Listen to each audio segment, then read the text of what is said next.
Now it's time for the Voice for the Industry podcast.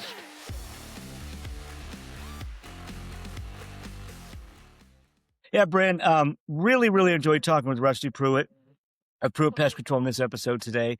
He's just an interesting, great guy. Was in the insurance business, decided to get in the pest control industry, and has built a really successful company in a pretty short period of time. And what's also really interesting about Rusty is he decided to start a podcast. It's called The Journey. When he first began this pest control journey, and it kind of chronicles his growth and his struggles, and he mentioned during the episode that pest control owners should go back like a year ago and say, oh, well, this is the same stuff. This is where I'm at with my company, right? But it's just very interesting. Great guy. He's a great customer, a Voice for Pest. But I think a lot of owners and managers can listen to this episode and learn, a unique perspective and a vision that has really helped him accomplish quite a bit. Yeah, I think what you just said was very true. I think it's very interesting to hear from someone who started from nothing, built a company, and has been there where most people are or have been. And he can offer just valuable insight just to better their company. And like you said, the blueprint. Um, Really, just this podcast, I think, will help anyone who's just been in his shoes and needs some advice. Yeah, I agree, and I think it's going to be interesting. And I still have his mug, or tumbler, which I showed on the podcast. But anyway, all right, guys, long introduction, but this is a great one. Enjoy it. Take care. See you later. Hey, everybody! Really excited for our guest today, Rusty Prewett, Prewett Pest Control. I met Rusty. I was actually on his podcast, the Journey podcast. You can see part of the sign back there. I do, and just a fascinating guy with a fascinating story. And I'm excited for him to share it with the 7 or 8 people that listen to our podcast. But I don't have an official bio, but Rusty was an Allstate insurance agent. Got into the pest control business. He's going to tell us all about that. And has really built a very successful company in a very short period of time. He does a lot of things. He runs his business in I think a little bit differently than pest control companies generally do because of his background, the way he got into it. So, Rusty, how you doing? Welcome. Man, I'm great. Thanks for having me. Appreciate it. My pleasure. My pleasure. All right. Well, I guess we'll just get started. And why don't you tell us about your life, your whole life, but your transition from being an Allstate insurance agent, and how you got into the pest control side, and kind of where you transitioned from there. Yeah, absolutely. It's funny.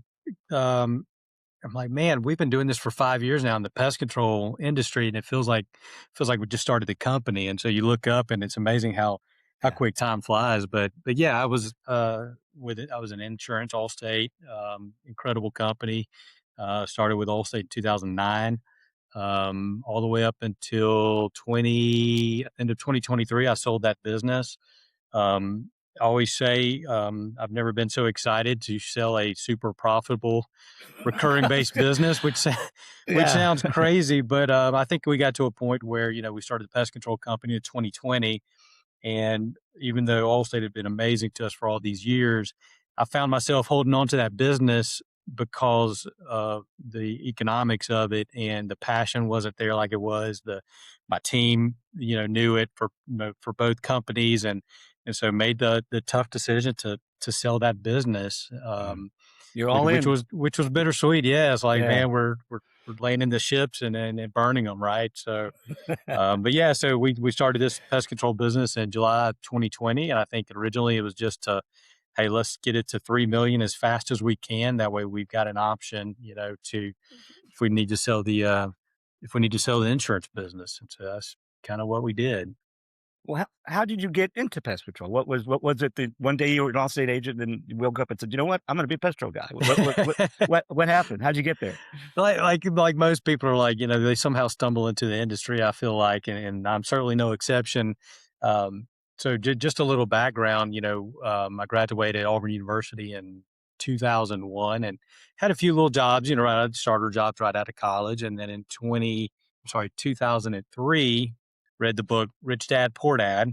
If you've read that, or those that have read it will understand this, but basically read that book, and it was about cash flow, businesses and assets, recurring revenue, those kind of things. And so I quit my job back in, I guess I was a young buck, 20, probably 23 years old or so, and quit my job and went into real estate, buying houses, fixing them up, turned into development, and then just having a blast as a young, immature kid, doing it with my younger brother.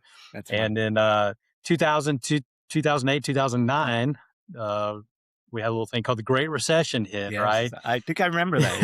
Yeah, yeah. Which kind of, changed the real estate world and changed a lot of economics for a lot of businesses. And I think that's where I realized, like, what am I doing?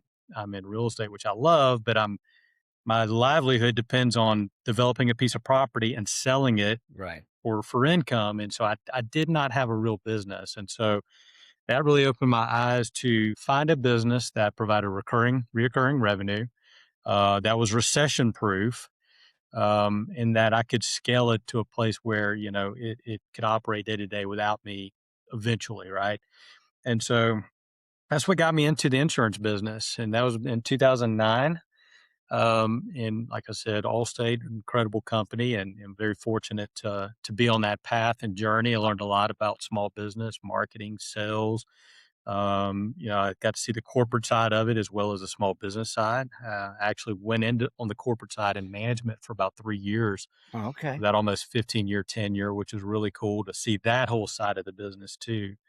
But I would say probably closer to 7 or 8 years ago, I started seeing the writing on the wall of the changing and technology, and really before AI, but it was really more of this right here, right? Your cell Yep. phone replacing some industries, and certainly car insurance being commoditized the way it was. I felt like the writing was on the wall there. And so I made the decision to try to find something that I feel like, we could be in for the next 20 years, that technology wasn't going to replace. And so, Raymond, what's interesting is I said, all right, same criteria as the first time back in 08, 09. I got to find a business. It's got to Yep. be recurring revenue. It's got to be recession proof, right? And then I added the third characteristic was it's got to be something that Amazon can't do. It's got to be something that an iPhone and technology can't do, right? And so really, that's what got me into looking at home service based businesses, and I came across, pest control, and had no clue what I was doing, but spent a lot of due diligence, probably 6 to 12 months, meeting with potential operators or influencers in the industry, just cold calling them out of the blue, trying to do due diligence to see if this was an industry I wanted to get into, and ultimately landed on it. It's funny because there's several people I know that have done the same thing. Donnie Shelton, he was in the Air Force, I think, military, Uh flew huh. planes, and he wanted to start a business, and he did his research, like you said, and bam, and then the former owner of Wayne's, say he was a CPA, and he wanted to start a business, and he talked to a bunch of people, and he bought a petrol business. But yeah, I mean that's a great industry, and it's interesting that a lot of people that I know or have talked to, um, basically did what you said. They found the petrol industry Right. because that's what they were looking for in a business. Um, Well, and it's funny you just said Donnie Shelton, because if you look at my Google search history back in 2019, before I officially opened, and I'm searching how to start a pest control company, pest control sales, pest control marketing, anything, having to do with pest control, and that's how I came across Donnie Shelton, yeah, in Coal March. I never heard of them, but I saw what they were doing at the time. So then I kind of I just reached out to Donnie and probably bugged him until he finally took a phone call with me. And next thing you know, I'm so driving up during the pandemic, right? So this was right, during 2020, 2019. And he was actually one of the ones who was instrumental in helping me get started yeah, and have the confidence to start in an industry I knew nothing about. And of course, he connected me with his network, which was amazing to kind of right. understand what does this potentially look like long term. Yeah. No, and it's funny. I was just at his office. Well, I was at his office twice in the last year. His big new office. It's quite impressive. So he's done a fantastic job with the That's what I've business. heard. Yeah. Yeah, yeah. So if you want a blueprint, that's a good one. So so I know you've spent basically your whole career, other than when you were trying to sell things when people didn't want to buy them, in the people business, right? In That's insurance right. and pest control. So what do you find with, at least for yourself, and what has made you you what's made you successful? Because I think you said 4 or 5 years now you've been at the pest control side, and you're up to 4 million, I think, which is pretty fast growth. So, what are some of the leadership things or management approaches that you would recommend people to kind of build that business and keep that recurring revenue base growing and growing? Sure. Number one, I guess, success is really defined by, what one's interpretation is, right? And so I feel like we've been successful in a lot of ways, but I also feel like, um, we got a long ways to go, right? And I feel like, there are different milestones that we've hit and we've hit quickly, and others that are taking longer to hit, than I would like for them to. So I think, first of all, I think I was very fortunate. I'm 47 years old. So when I started this business, I was 41, I guess. Wow. Very fortunate to have gone through being in real estate, the Great Recession, like losing everything at the time as a young kid. I didn't have a whole lot, right? But like Right. pouring your life savings into projects. So sort of the school of hard knocks, experiencing that. And then even with the Allstate business, um, being able to learn a lot of that under a great name like Allstate, being around mentors and consultants and mastermind groups. So I feel like my learning curve was tremendously shortened, sort of this second phase of owning a real business, right? And so I got to learn from a lot of those past mistakes, and still learn every single day, certainly on Yeah. where we are now. But I think I've always been one not to reinvent the wheel. So when I started my Allstate business, first thing I did from the guy that I bought the business from, who was a partner for a little while, I said, "Hey, who are the most successful Allstate agents you know, like not in the community or the state, but like in the entire country?" And I started calling these people, right? And like, man, I'm getting starting this business. Could I just come take you to lunch? I mean, I'd hop on a plane and go fly Yeah. to take someone to a 1 hour lunch, right? Because Right. if they're doing what I want to do, that's who I want to talk to. And Smart. ironically, did the exact same thing with the pest control business. So again, Donnie Shelton being one of those, right? He connected me with Dan Gordon at the time. Yeah. So now I'm Yeah. calling Dan Gordon and asking his feedback. Hey, is this a scalable business? Is it profitable? And who do you know? And then I'm getting connected with all these different people. And so I think that certainly gave me an advantage, not trying to reinvent the wheel. Right. Um, and it's actually the pest control business is very similar to insurance if you really think about it, right? So Yeah. it's acquiring a new customer that's going to be a repeat customer, hopefully 7 to 10 plus years. It's acquiring them through marketing or networking, right? Getting them in the funnel, and then it's converting them to become a customer, which means, hey, we actually have to look at this like it's a sales, it's a Right. sales business, right? Not just service. And so I think a lot of those translated over to the pest control business. And then basically we set a target to grow to 3 million in 3 years. Um, and I didn't know if that was strong or aggressive or not. In fact, Dan Gordon, I don't know if he listens to this podcast, but he told us, Rusty, I'm not saying you can't do it, but I've very rarely ever seen Yeah. anybody do it. Now, I feel like I hear people all the time that do it and following all these different podcasts and stuff. But, that's just the goal we set. And we knew how many customers we needed to get and how many we needed to retain and kind of put a plan, based on that to get there within 3 years. And I think I think that's what a lot of pest control owners don't do. They don't say this is what I want to be in a year, in 3 years, in 5 years. They kind of, a lot of them started up that they work for somebody else. They start a company.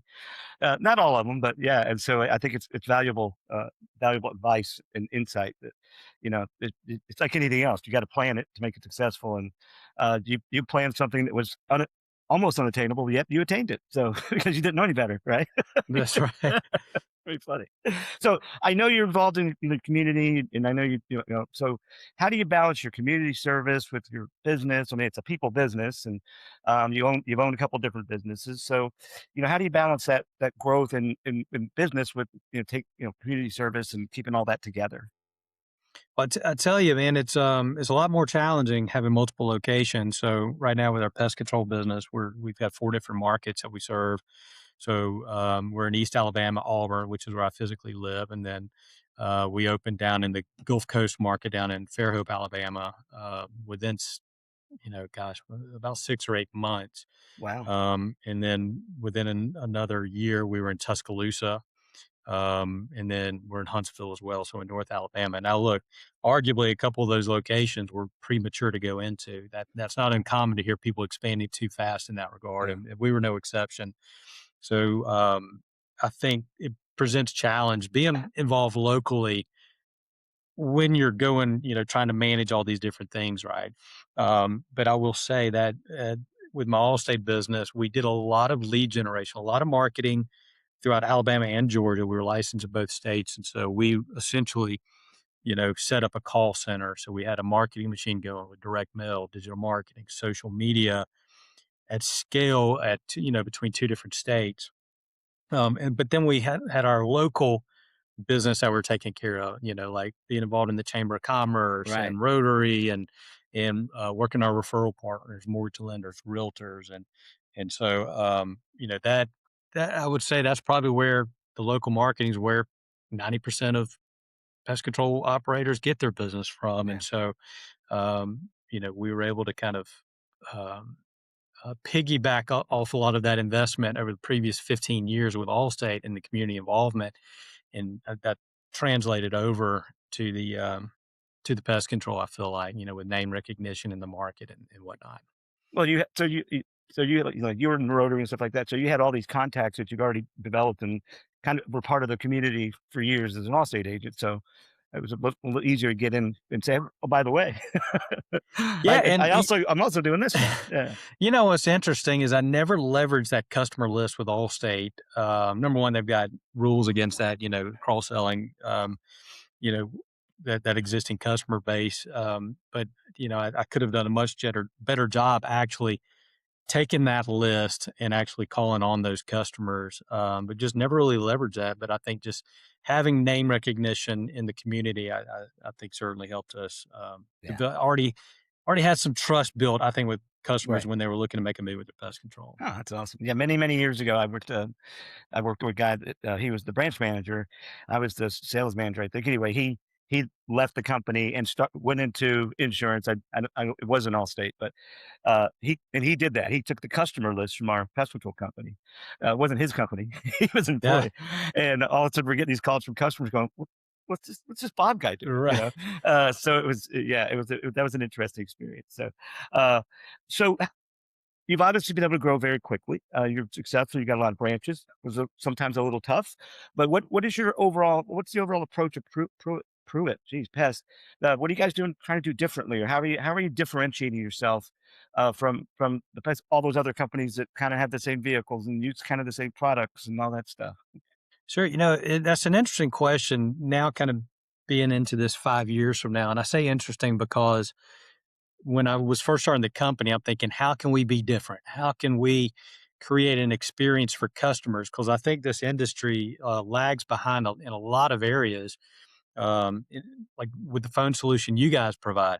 Man, how needed was that in this industry? And so this industry tends to get a lot of the software and stuff like that later compared to other industries. Like the lead management system we were using with not just Allstate but just third party providers was night and day over anything within this home services industry. And so um, I think when I first started, we came up with a slogan instead of like pest, termite, mosquito, Pruitt Pest Control, pest, termite, mosquito. We said modern, convenient, and effective. Meaning, like, we want to provide a modern solution, right? It needs to be convenient for the customer. So we need to put customer experience first. And then that last, of course, has got to be effective. We got to kill the bugs. And so Right. that's something I really harped on in the first few years and really thinking of like, hey, how can we sell our pest control service online? Like to me, it's crazy if I'm laying in bed 10 o'clock at night and I see a bug run across the floor. My wife says, "Hey, did you call a pest control company?" That I should have to wait till the next morning Right. to call. I should be able to get on my phone, set an appointment, even buy all the service. So those are the things I thought about a lot when I first started the company. But I also realized, you can get so deep into trying to be all online and digital and just forward thinking that if you just run a good traditional pest control company and just do it Right. well, then you can grow like crazy. You don't have to, have all this sophisticated technology, right? And so I think after a couple years, after the first 2 years of really trying to focus on, like, I really wanted to do like buy pest control online because I think that's coming. It's already here. I Right. think it's also concerning because it can turn pest control into a commodity, Right. much like insurance, car insurance. Yeah. That's why Yeah. I got out of that, right? It's just who's the cheapest, right? And so I think I think I shifted more into like let's just be really good at the traditional way of doing pest control and get our infrastructure built and be prepared to take advantage of AI and buying pest control online and those things online. Because at the end of the day, it's not a very complicated business model for what we do, right? I mean, Right. No. Yeah. it's really pretty simple when you think about it. We kill bugs and provide great customer service, right? Yeah, that's really about the customer service, right? And it's funny you mentioned this a little earlier too. Is I was on a panel at a meeting about a month or so ago, and one of the guys, his dad was a State Farm agent, and he was like, "I remember when I was a kid, everybody, we couldn't go to the store, we couldn't go to the restaurant, we couldn't go anywhere because everybody knew my dad because he was a State Farm agent." And that made me think, like, that now who even knows their agent anymore? Everybody, Geico kind of Hmm. changed the landscape, and now, like you said, there's you go on your phone, there's 5,000 different insurance companies. And yeah, and so I guess is my long rambling point is that this industry is really about the relationships you have with your customers and making, like you said, I think a lot of companies overlook making it real easy to do business. A lot of people focus on customer service, like, but make it easy. The easier it is at Totally. 10 o'clock at night, like you said, go up and, okay, honey, yeah, I didn't call them, but I signed up to be out, to be here in 2 days, right? So I think What that's a really valid point. Well, and I think it's about the customer experience, and I think the pest control industry has gotten away with it for so long that we can almost not intentionally, but the industry could be inconvenient for customers, and it was okay because there weren't standards, right? And Right. customer experience. It's just like, well, the guy comes and he sprays inside and out, and kind of at his beck and call. I mean, there was a whole lot, but I think with the way technology, my God, that is transformed so fast in the last 5 years. I just Right. always use Amazon as an experience. 10 years ago, where people weren't really shopping for stuff on Amazon, and now you buy everything there. I I mean, buy everything on because Amazon. Yeah. everything, even if it's, Yeah. it can be there same day a lot of times now, but Yeah. same or 1 or 2 days. The experience you're going to get. If you need to send a refund or get a refund, it's going to be easy. Yeah. And it's so easy to return stuff through Amazon. You can shop with confidence based on reviews most of the time, right? So they've made it so easy to buy online that it's almost now created, in my opinion, the expectation that consumers have. They should have that same Yeah. experience I agree with you. with buying a home, buying pest control, or getting service at their home, or if I need to get my dog groomed, right? The Well, you fact can that buy a car that way now, right? yeah, I mean and so Amazon's kind of ruined it for all of us, Yeah, yeah. Now but you could just have a car dropped off at your house without ever seeing it. That's what just, I'm old. That concept is like crazy to me. But it's working. People are Carvana and other ones out there. we sold a vehicle to Carvana, yeah, about two That's months ago, funny. and it was the easiest experience. And so now that's my expectation of selling a car, Right. So That's interesting. Well, tell us about your podcast. It's called The Journey, right? But tell us kind of how it started, what made you want to do it, and what are some of the things you'd like to talk about? Maybe some of the guests that maybe we've had the same guests. Probably there's a lot of these little podcasts floating around. But just tell us all about that, 'cause I think that's pretty interesting. well, first of all, I'm talking to our number one guest we've ever had, right? I mean, Wow, wow. Raymond brought the heat. Of course, I think your AirPod wires kept touching your collar and Yes, giving yes, feedback, which is funny, I man. do remember that. Yes, that's funny. uh, you know, uh, podcasting or whatever. I've always been into podcasts, audio books, those things to try to learn and professional development and whatnot. And so with my insurance business, following marketing gurus and people like Gary Vaynerchuk, Gary V. It was like 8, 10 years ago. It's like you need to start a podcast. You need to start a podcast, and I'm like, well, what am I going to do in insurance with a podcast? Now, Right. obviously, there's some creative ways, not talking about insurance, but other things with your network. And so I never made that leap into doing it when I was in the insurance business. But when I started the pest control company, same thing. I'm not going to talk about bugs. I'm not going to talk about. It's not to try to get consumer business, Right. but I knew it would help in extending my network. So, for example, if I wanted to learn about digital marketing, I could reach out to a Donnie Shelton and Cole March at the time to be a guest to talk about, it. And it helped me and it extended my network. So it's been amazing, and we call it the journey because we actually started this podcast while we started the company, right? So it's really a journal of starting a pest control Oh, business. see, I didn't realize you started the podcast at the same time. That's really interesting. Yeah. Yeah, I want to say we serviced our first customer in July of 2020, and I started the podcast a month or so, or about almost the exact same time. And so, if you go back in the beginning years and you start listening, it's really a chronological Yeah. journal of growth. And we have guests that that I have on, but then I'd also give updates like, hey, here's where our company is. Like you could go back and listen, like, hey, we just got our 100th customer, or here's what we're doing in marketing, or here's an event we did, and so when I go back and listen to it, which I do very rarely, but when I do, I cringe because of Yeah. course, you always feel like you sound like an idiot, I that can't long listen to ago. I can't listen to this podcast. I've never listened to one. I can't do Same here, but I did go back and listen to like the first or second episode that we did 5 years ago, and I'm just like cringing, like, man, this sounds so. But it is cool, like in my opinion, to go back and look on, where we were at different parts of our journey. Like I think, all right, well, let's say when Apple and Steve Jobs, can you imagine if there was a documentation of a Yeah. podcast of giving updates of where your company is, what your pain points were, what your opportunities, what you're excited about. And so yeah, it's not something we do obviously for to make any kind of money or anything like Right. that. It's really just kind of a passion project. And there are times over the last 5 years that is super consistent, and let's say every 2 or 3 weeks. And there's sometimes we may go 5 months without doing one because of the growing pains of operating a Right. business and having a Yeah. family, right? Right. Well, something's a little more important than that, and that's just, than a podcast. But that's kind of basically the same reason we started this one. It's, I appreciate you mentioned our phone system earlier, but I don't really plug us, and I've actually had a lot of guests that are pest control companies, and they don't use us. It is really to me just to help people out there and learn things and hear some interesting conversations. Hopefully, they're interesting. So I get it. It's really I enjoy it. I really do.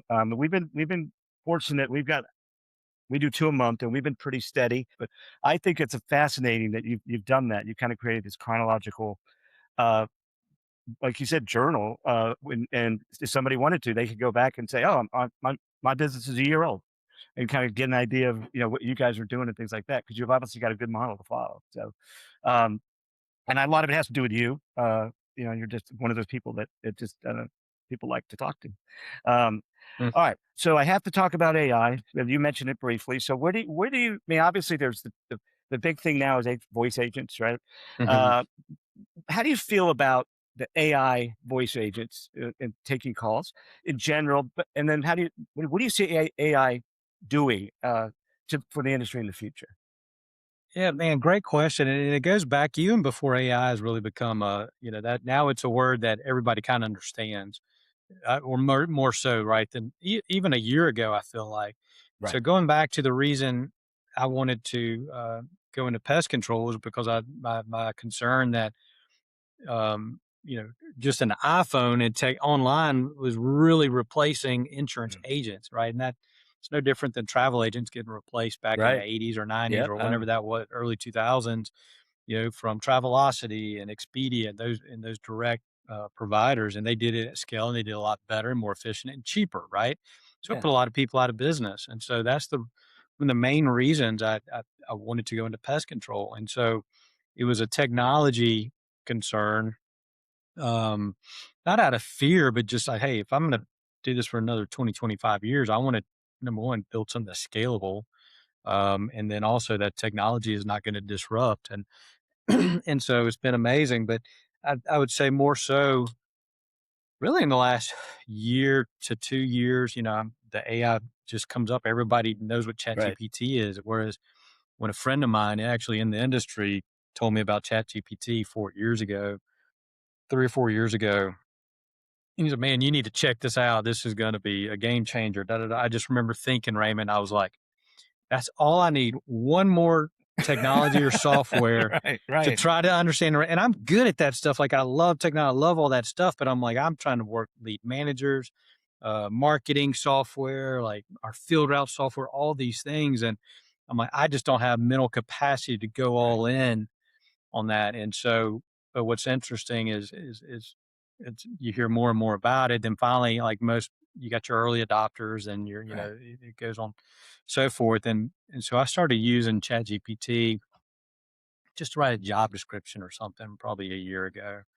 And so it's not like I've been that far into it, but it was just amazing. I mean, the Yeah. experience was amazing. Next thing you know, I'm upgrading, and it's probably one of the most amazing technologies I've ever seen. And it feels like it came on so fast. Yeah. And it's growing so fast, and advancing so quickly.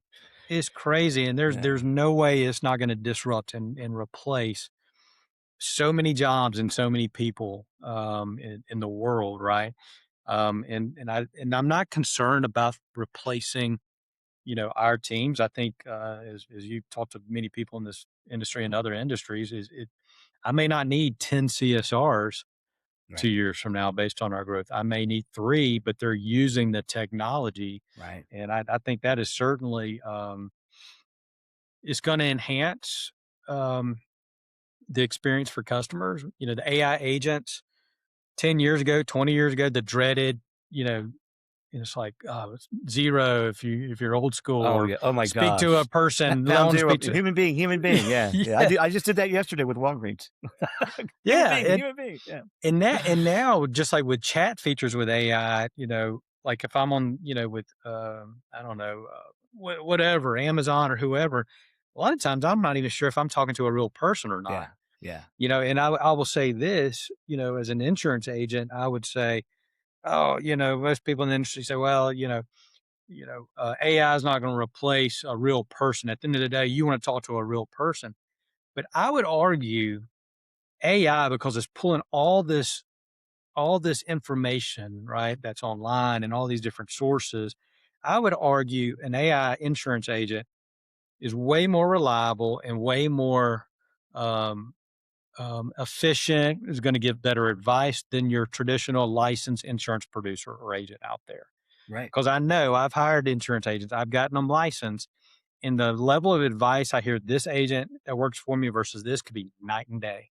Right. It's all about how they learn and who they learned it from. Well, the AI models obviously is pulling best practices a lot of times, and the models are getting smarter and better. And so I think the advice that an AI agent can give a customer is only going to get better compared to that real human being. I mean, that goes for doctors, attorneys, you name it. I mean, there's some of the stuff I'm using ChatGPT for, like almost like a therapist, is just giving just good practical advice. It's really it's really And it's quite funny. amazing.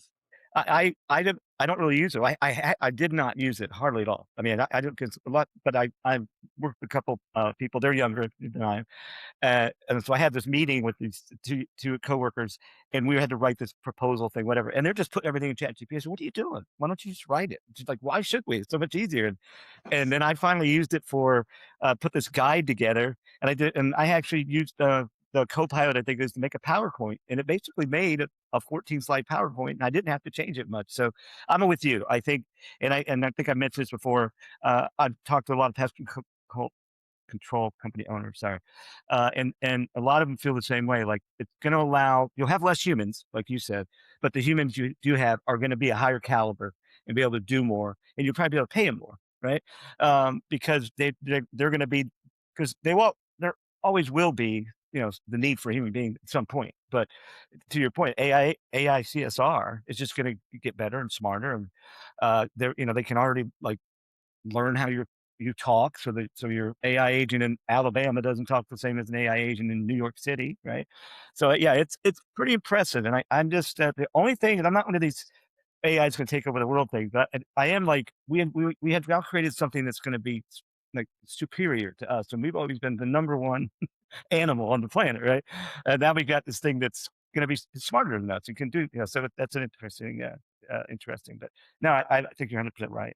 And I think too, Raymond. I think where you're already seeing a lot of consolidation in this industry, and you always will be because it's the barrier to entry is not great. It's fragmented with smaller operators, so you're always going to see that consolidation. But I think I think a concern is or just something for all of us to put on our radar.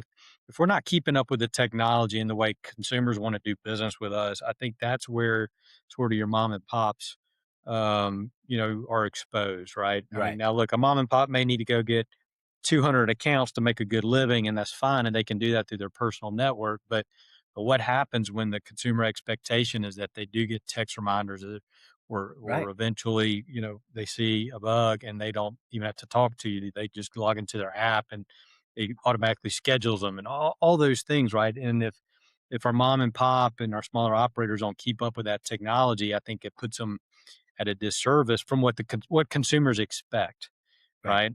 Because they're businesses I know here locally in Auburn that I love, and I love the people, and they provide different services, whether it's printing or promotional products or whatever. And a lot of times, as much as I want to do business local, and I try to every time I can, I'll go online to use a certain company because it's so much more efficient. Yeah. So, for example, if I need to get a logo design or if I need to get something printed, to go back and forth with a local printer sometimes, and they're emailing me 2 days later, and then and Yeah. it's like the process takes 2 weeks where I can go online and have it done in 5 minutes. I gotta go with online, right? Right. Right. Just because the inefficiencies, that the local provider, just doesn't have access to or hasn't put in place. Yeah. I again, I've been around a long time, but I remember the days when you had all these little local business supply offices, right? And they sold paper and staples and stuff, and they did the printing and all that. And Mhm. I don't think I've seen one of those in many, many years. They're pretty much gone. To your point, and it's just so much easier. Go up and upload something, and like this thing right here behind me. I mean, I just uploaded a picture, and 3 days, 4 days later, it shows up. So, Absolutely. yeah, it's crazy, so easy. Well, this has been great. And by the way, make sure you do listen to the Journey podcast because he sent me a very nice cup, even though I had my microphone around later on. But this has been a great conversation, and you have a fantastic and interesting story to tell. So I'm glad we were able to tell a little bit. We're gonna bring Bryn back. Uh, Not that anybody else knows she was here first because she left before we started it. But what we like to do, and I don't know if you listen to the podcast, we like to add a couple funny little questions there at the end just to kind of keep things interesting. So here we go. And I get back so I can see you. There we go. All right. So would you rather live without music or without movies? And by movies, I guess, is that television or you can still have TV? I don't know. Okay. Who knows? What do you think, Brent? Wow. Or Rusty, you Oh, can is this for answer. me or for Bryn? No, for both, all of us. We're all going to answer. Okay, okay, You go. okay. You can go first. I was just going to give you a little time to think about it because No, she's no, go already seen ahead, the question. Bryn. Let's see it. Let's hear it. Ooh. I would honestly say music. You do without music. Yeah, I would do without music. Wow. Yeah. You must really like movies. Yeah. I think I don't. Well, I don't go to the movies anymore. That's for sure. Yeah. But I think I'm not a huge music person. I don't listen to music all the time, but I think I do without movies. I keep music. What do you think, Rusty?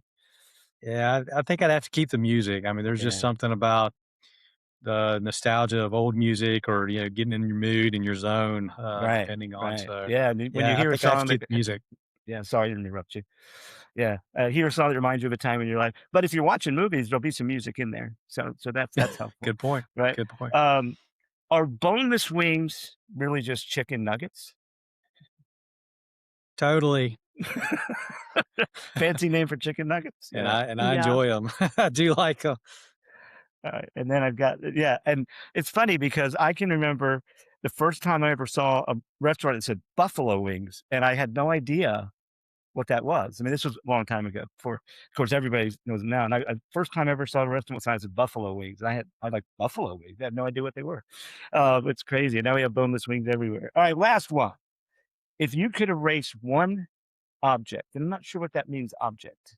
If you could erase one object, what would it be? Bren, what do you think that? What is it referring to? I think it's like if you could erase anything. Yeah. Okay. If you could erase anything, one thing out there, whatever you wanted it to be, what would you erase or get rid of?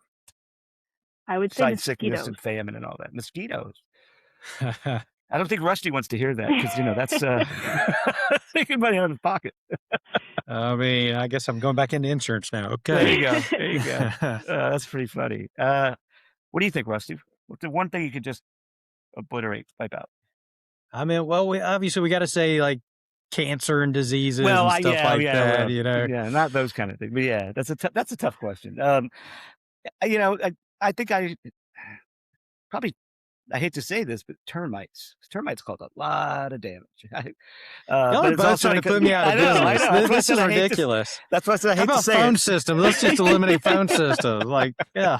No, that's fair enough. Fair enough. Well, there's other pests you could still take care. No, I'm kidding. But no, I mean, just from a social standpoint, they do cause a lot of damage. But anyway, well, this has been great. Thanks for coming on. I really appreciate it. I know you're a busy man, and I know it's a busy time of year for you. So thanks for taking the time out to talk to us today. And appreciate you guys having me on, and appreciate your partnership, Raymond. And thanks for hosting this podcast. I think this is an example of this industry starting to catch up in areas because there's no shortage of good guests on this podcast. And there's probably a dozen out there that are so valuable. And so I think it lifts the whole industry up and makes us all better. So appreciate the investment because I know it's not easy. It's time consuming and, especially when it's not directly tied to revenue. I understand. Right, exactly. So. Yeah, and when we do one on Monday. There you go. Like today, we're doing one on Monday. I said no more Mondays. Yeah.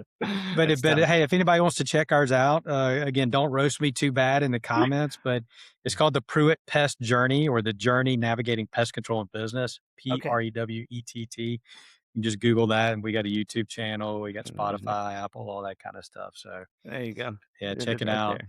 Yeah, no, definitely. It's a good podcast. All right. Well, thanks again. Everybody have a good day. We're out. Thank you for joining us. See you next time.